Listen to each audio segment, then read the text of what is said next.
আপনারা অনেকে আমাকে একটা প্রশ্ন করেছেন, সেটা হচ্ছে যে ভাই আমি কিভাবে বুঝবো যে ফ্রিল্যান্সিং আসলে আমার জন্য কি, বা কাজটা আমি করলে ভালো হবে কিনা। সো আমি বলবো, যদি আপনারা ডিজিটাল মার্কেটিং নিয়ে কাজ করেন তাহলে অনেক টুলস হয়তো বা পাবেন, কিন্তু আপনি যদি নতুন হন তাহলে সবার প্রথমে একদিনে ট্রাই করুন 300টা ইমেল কালেক্ট করা ম্যানুয়ালি। তাহলেই আপনি বুঝতে পারবেন এই কাজটা আপনার জন্য ঠিক আছে বা নাই। আসলে যখন আপনার কাজ করাটা শুরু করবেন না, তখনই নিজে বুঝতে পারবেন যে 300 বা 100 ইমেল কালেক্ট করতে যায় কি পরিমাণ একটা পরিশ্রম হয়।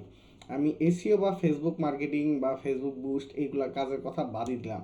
আর ইউটিউব ফেসবুকে আপনাদের সামনে যেটা দেখানো হয়, এটা শর্ট টার্ম কিছু জিনিস দেখানো হয়, দেখে জাস্ট আপনাকে একটা কন্টেন্টের হুকের মতো আটকায় নেওয়া হয়। তারপর আপনাকে কোর্সে ইনরোল করা বা মনে করেন তার একটা ফ্যান বেস তৈরি করুক, যে কোনো একটা কাজে আপনাকে ব্যবহার করা হয়, বিকজ আপনি একজন অডিয়েন্স। সো আপনারা ফ্রিল্যান্সিং শেখার আগে অবশ্যই সতর্ক থাকবেন এবং বিষয়টা ভেবেচিন্তে দেখবেন। ধন্যবাদ।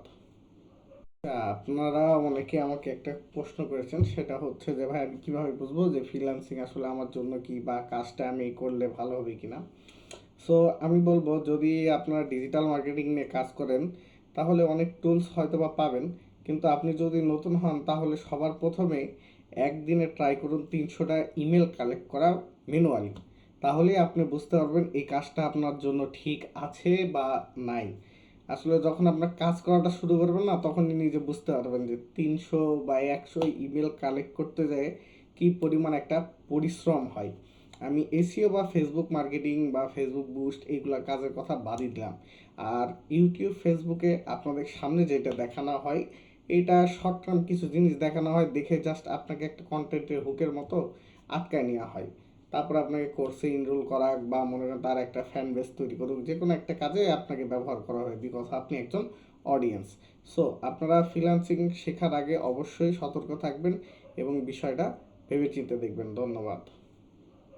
আপনারা অনেকে আমাকে একটা প্রশ্ন করেছেন, সেটা হচ্ছে যে ভাই আমি কিভাবে বুঝবো যে ফ্রিল্যান্সিং আসলে আমার জন্য কি, বা কাজটা আমি করলে ভালো হবে কিনা। সো আমি বলবো, যদি আপনারা ডিজিটাল মার্কেটিং নিয়ে কাজ করেন তাহলে অনেক টুলস হয়তো বা পাবেন, কিন্তু আপনি যদি নতুন হন তাহলে সবার প্রথমে একদিনে ট্রাই করুন 300টা ইমেল কালেক্ট করা ম্যানুয়ালি।